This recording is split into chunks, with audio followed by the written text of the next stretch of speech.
في وقت للعب 9-1 كونتينيو يجي نار من استوديو نطني ولا لازم شو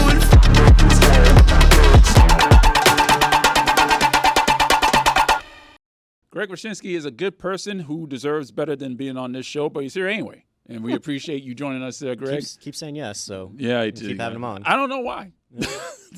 A month ago, you wrote about the Hockey Diversity Alliance. It is their 5th anniversary. In June of 2020, it started as a group text between current and former NHL players, and it turned into a full-fledged coalition within the time of civil unrest. This was the time of COVID. This was the time that George Floyd was murdered.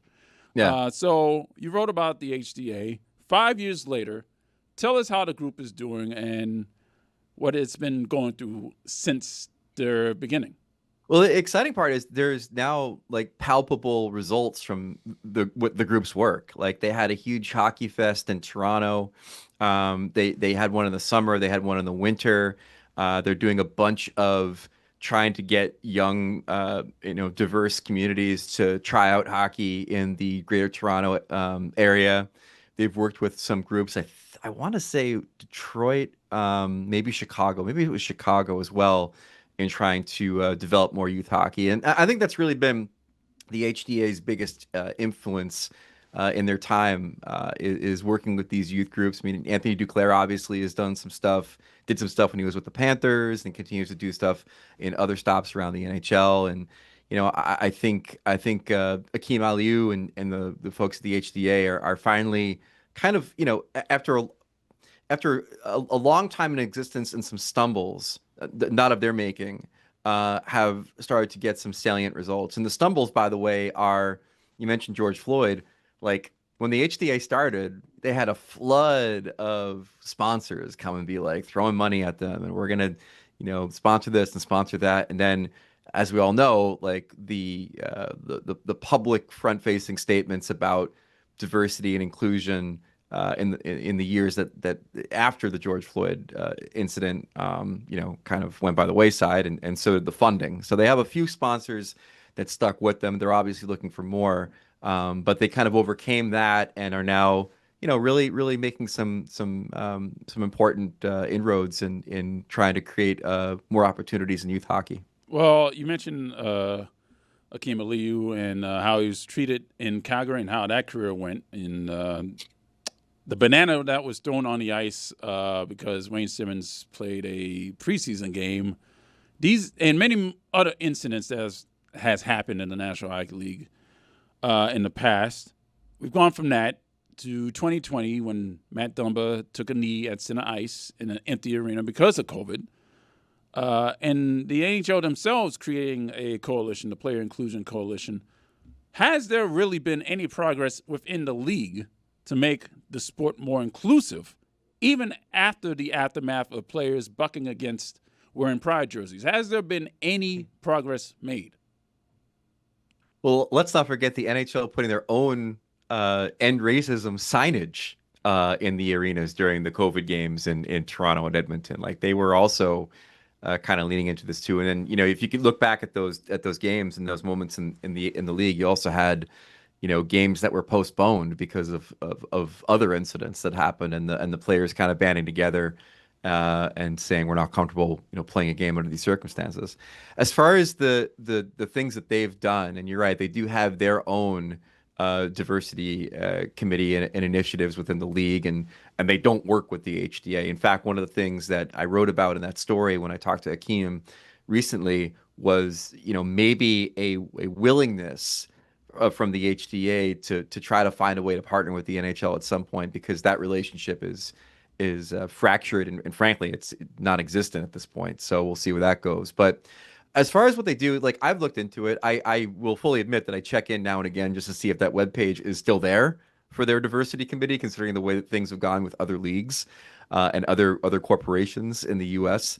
It is there, and if you check out their social feed, they do promote and mention some of the events that they've done. Again, a lot of focus on youth hockey, a lot of focus on opportunity and things like that.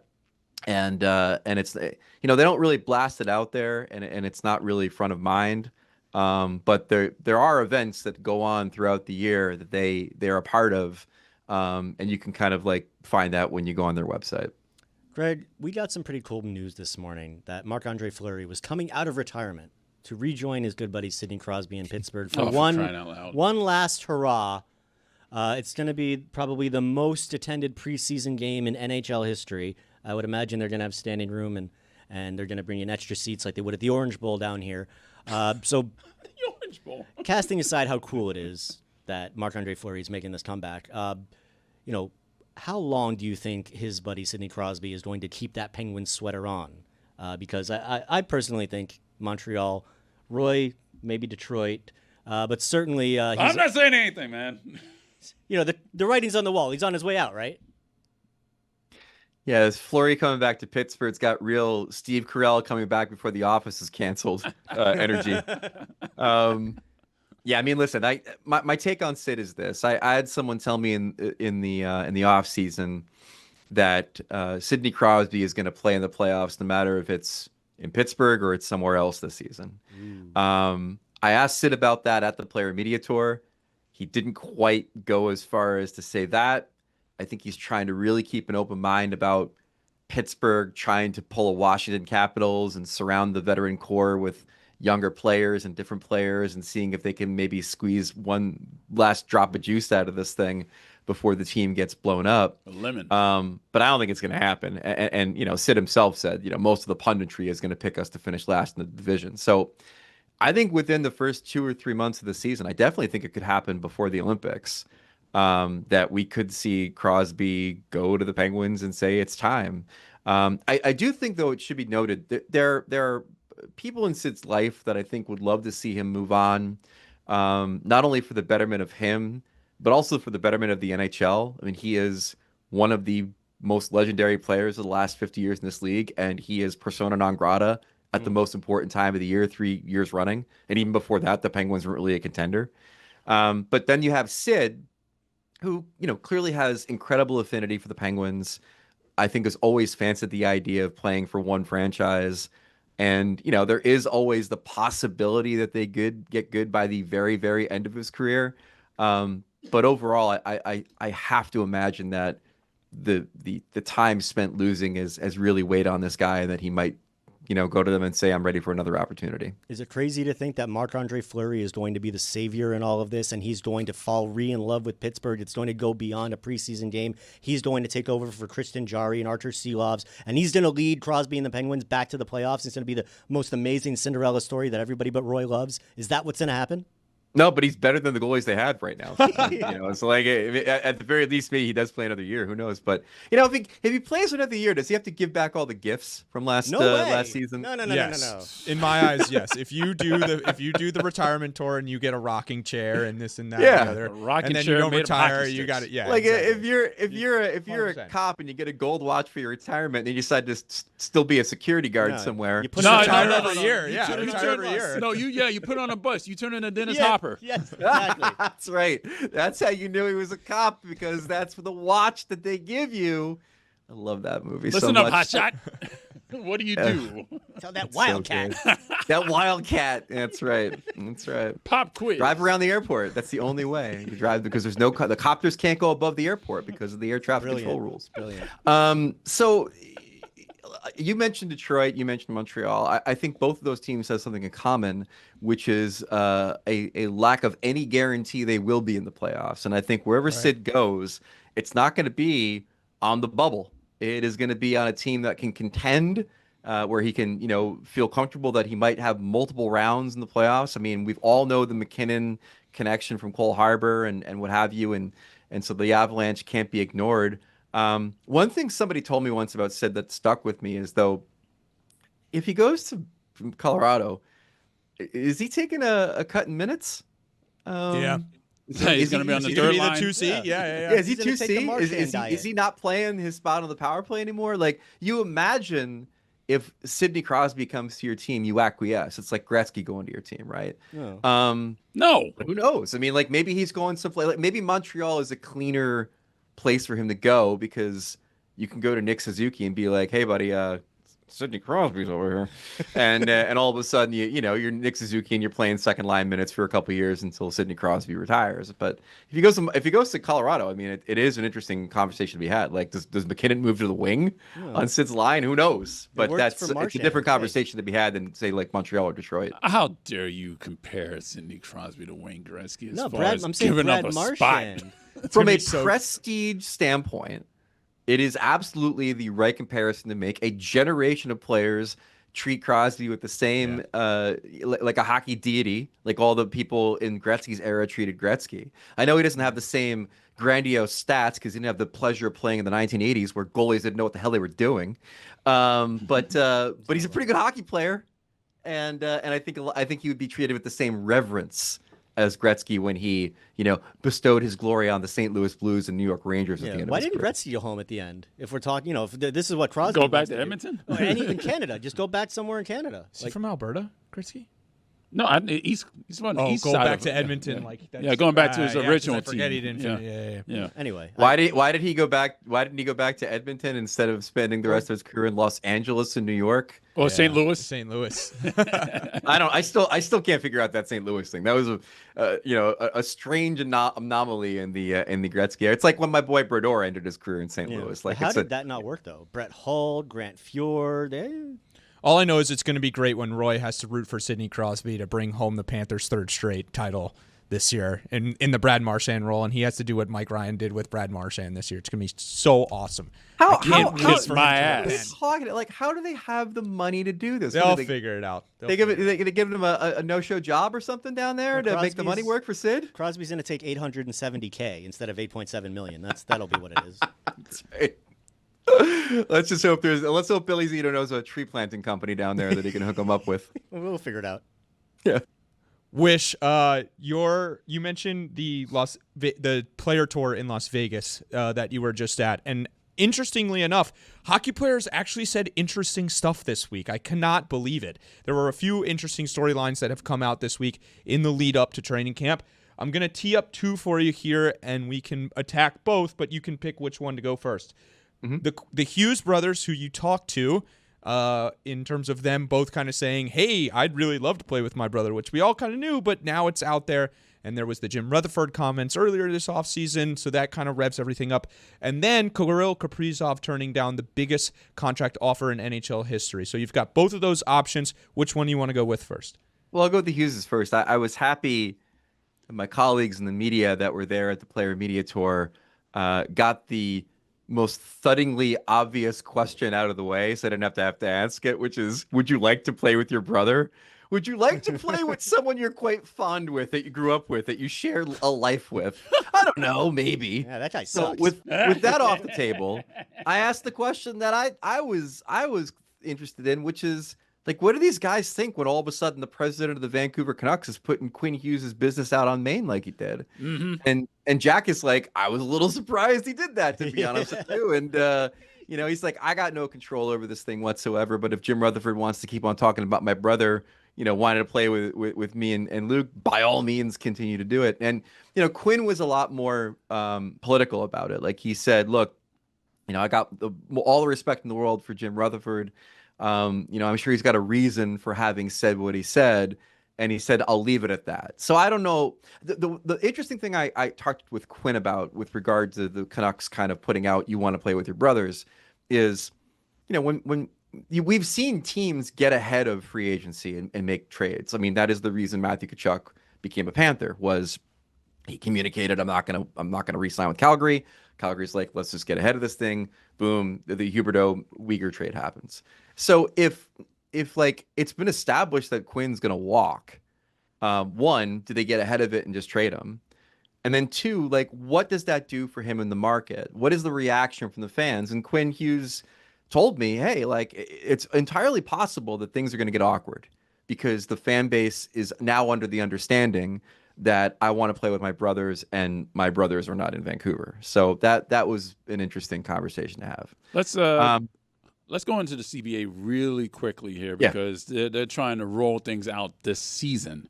What are the immediate impacts that's going to be instituted with this section of the CBA going into the season, and who is it going to affect the most? Well, it is. They're rolling out the long-term injured reserve rule changes this year.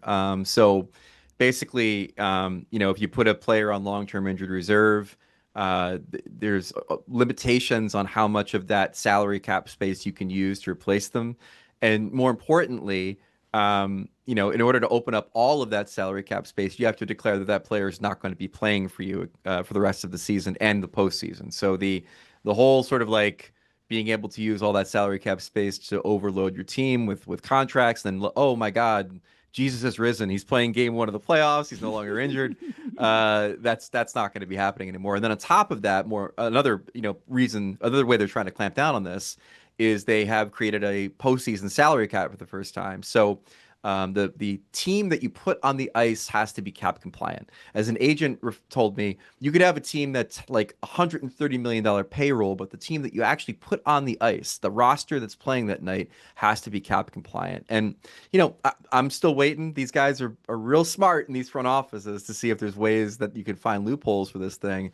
But I do think that it's the most intelligent way to try to attack what is perceived to be a problem. I happen not to think it's a problem. I think it's a genius way to get around the salary cap. And you do suffer not having that player in your lineup in the regular season, by the way. So there is a level of sacrifice. But I've talked to a few players, Nazem Kadri being one of them, a few players to play on Media Tour, who are happy to see those loopholes closed because they feel like it does give certain franchises that know how to utilize that loophole a competitive advantage. With a 84-game season coming next season, and they're losing a couple of preseason games and adding 2 in the regular season, are we going to start to look at teams going half speed, knowing that they have a playoff spot? A lot more teams doing that option going into the playoffs when they know they have a spot clinched. I don't know, man. Like we've all talked about load management in the NHL in light of what we see in the NBA, and we've never really seen it manifest. Like the only time you really see players leave the lineup is in the very, very last part of the season when you've got a playoff spot locked up, and then the last maybe 2 games of the year you're icing an AHL team instead of the guys that you usually play. But I mean, the 84 game season's a really interesting twist.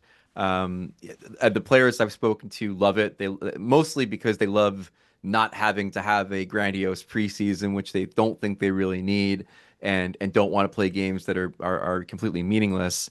I do find it interesting. There wasn't like a whole hell of a lot of, hey, where's the bonus that comes our way for playing 2 extra games on the regular season schedule? The entire CBA negotiation was pretty much we're all fat and happy and we're not going to really fight the league on a lot of stuff. So I'm not surprised there wasn't pushback. But overall, I mean, I think the players are pretty happy to have a shorter preseason, longer regular season. So I don't know about you, Greg. I personally have a hankering for something that hasn't been satisfied in like 20 some odd years. And I really could use some more hockey in Atlanta. I don't think. Oh, for crying out loud! Are we going to do this again? I don't think that 2 times was enough of a try to let it stick. Personally, I miss going to games at Phillips Arena, and how one side of it just kind of comes up straight. Like there's just so much that I liked about Atlanta. Visiting the CNN situation there, and this all sounds like sarcasm. Georgia Tech, and I do miss the Thrashers jerseys. Yeah. Oh. God. They're not going to do that. Remember that one time they made the playoffs and they had those baby blue powder jerseys and it said Atlanta on the sleeve. Yeah, those were. So anyway, sarcasm aside, yeah. Greg, I just filled the entire room with it, man. How close are we to getting a 3rd hockey franchise in Atlanta? I liked the blue jerseys. Love them. The 3rd jerseys they came out with right before they moved, where it looked like someone like melted a box of crayons. Those were terrible, but the rest of the jerseys were fine. First of all, keep in mind, the winner in all of this is Canada, because they're going to get another team eventually if we put another team in Atlanta. Quebec? They got Calgary. They got Winnipeg. Who knows? Quebec City, you're on the clock. Yeah. It's going to happen. The NHL believes a couple of things. One, they believe that the demographic and business community changes that have happened in the state of Georgia and specifically around the city of Atlanta since they tried the Thrashers, 20 years ago, I guess it is now. They believe all those changes mean that area is much more favorable to the kind of demographics they need for hockey. They're not going to build an arena in the same spot they built that ballpark for the Braves, right? Just out of downtown. Kind of. Yeah, they're looking at the suburbs. They're looking at Forsyth County. Of course they are. And they're looking at, I forget where the other one is, but it's like a former mall, I think it is. So, the Forsyth County one is the one that has the juice right now because it's like a $3 billion project that's been approved by the county. It's a mixed-use community with a hockey arena and a whole bunch of other stuff going on. We don't know if either of these ownership groups really have the scratch to pay for an expansion team. The fee could be upwards of $1 billion this time based on what franchise values are looking at right now. And neither of them have presented a formal plan to the NHL. And that's the takeaway from my conversation with Bill Daly at the Player Media Tour in Vegas is like, until the NHL has something concrete from these guys, and it doesn't have to be shovels in the ground concrete, just concrete XYZ, here's how it's going to happen. They can't go to the Board of Governors and open an expansion process. So you have two groups from Atlanta they're waiting for proposals on. One group in Houston they're waiting for a proposal on. And then other places that have tried to make noise about hockey, New Orleans being one of them. And we'll see how it shakes out. But I'd be shocked if there's not a team in Atlanta within the next 3 to 4 years. Is it surprising, though, that at this point of the process that there aren't like firm plans and like these things haven't already like all the I's dotted and T's crossed like well ahead so they can go to the league and say, hey, we've got all this straightened out. We just need your go ahead. So I've thought about that, and I wonder if and this is just my speculation, I wonder if the experience in Tempe, Arizona has made the NHL be a bit skittish. more, skittish and wanting to like, you're not crossing T's and dotting I's. You are using the Sharpie, the big fat Sharpie, to dot the I's and cross the presidential T's. Sharpie. Right. Yeah, because of what happened in Tempe with the Coyotes and that arena situation and that ownership situation. So I think they're doing their due diligence. And again, like the money they're asking for is going to be enormous. And I think that's also part of it too. Well, at least it's not like the New York Islanders situation in the mid-'90s where they just got a guy who just did not have the money. Remember that 30 for 30 that Kevin Collins? Yep. Oh yeah, absolutely. Listen.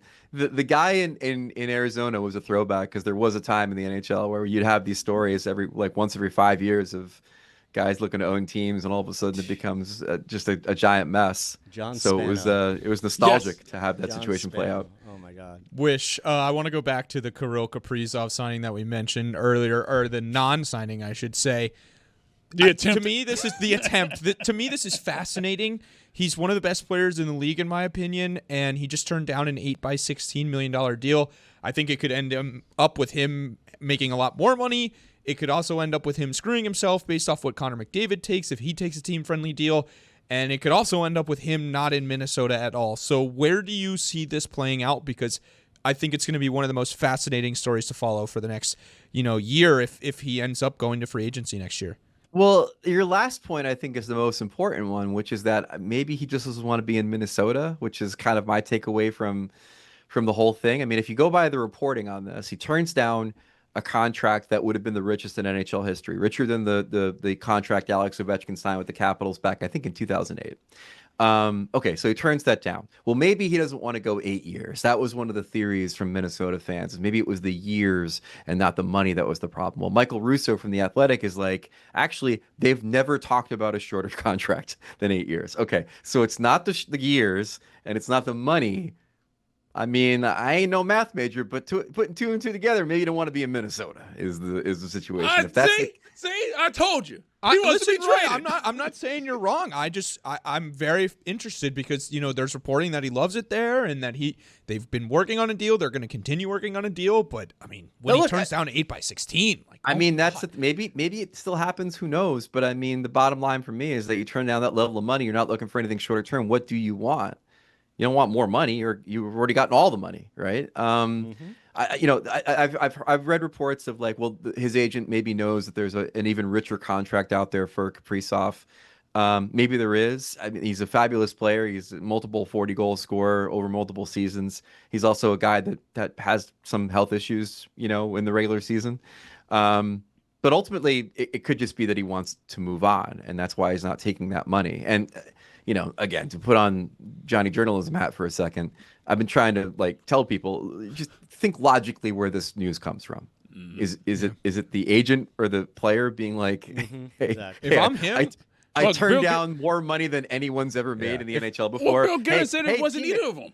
Teammates, it's me, Kirill. How do you feel about me turning down more money than you'll ever make in your lives? he was What, at a you're captain's alienating skate. me? He was at a captain's skate when that report came out. How do you think that went when he went Yeah, back that's in what the I'm locker saying. room? So I would, I'm not saying I know this for sure, but I am saying that like we've seen it before where if a team feels disrespected in a contract negotiation, it's usually the team that's putting out that news to the world that, hey, we did our best. And sometimes that we did our best messaging comes out before we have to trade him because we did our best and it wasn't good enough.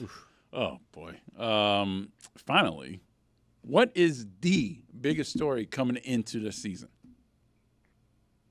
Oh, that's a really good question. I mean, from a player perspective, it's Marner in Vegas, and when that return happens to Toronto, just because he's now ratcheted up the rancor since leaving and playing this victim card. I didn't feel safe there, all this other stuff, and the debates about his legacy and what the Leafs are going to be without him.